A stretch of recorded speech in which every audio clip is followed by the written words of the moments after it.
Akala ko talaga na nanaginip ako na naliligo ako. Pero hindi oo. Dahil talagang totoong naliligo ka sa pawis mo. Hala, hindi. Napabangon nga ako ng maaga mga ka-precious dahil sa sobrang init at pawis na pawis ako. Talagang as in naliligo ako sa pawis kahit nakatutok na yung electric fan. Kaya pagkabangon ko nga ay agad ko inasikaso ang aalmusalin namin. Meron yung binili sa mister na butong bigas or bibingka ito sa amin mga ka-precious. Nilagay ko kasi siya kagabi sa ref kaya naman ating initin siya ngayon at gamit yung steamer. Oo, te, dahil nga pag pinakuluan mo yan, maghiwalay yan. Wala ka nang almusalin. Hala, hindi. Habang hinihintay ko nga na uminit ang ulo ko, hala, hindi. Yung puto yung te, oo.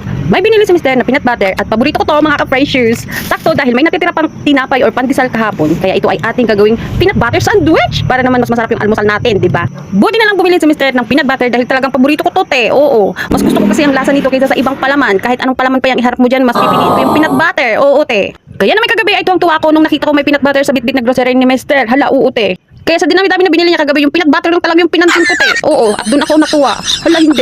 Dahil nga sa paborito ko tong peanut butter, ayaw ko na may masayang kahit kaunti. Hala, te, oo. Kaya yung natitirang peanut butter na nandito sa kutsara ay talagang dinilaan ko pa. Hala, te, oo, bakit mo dinilaan?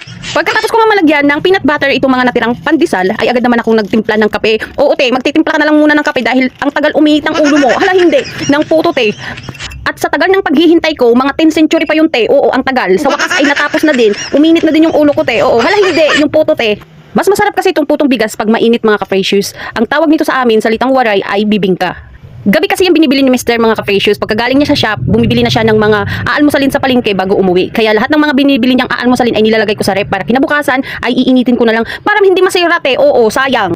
Kaya sa dinami-dami ng mga sinabi ko, tara, magkape na tayo para hindi na uminit ang ulo mo. Hala, hindi.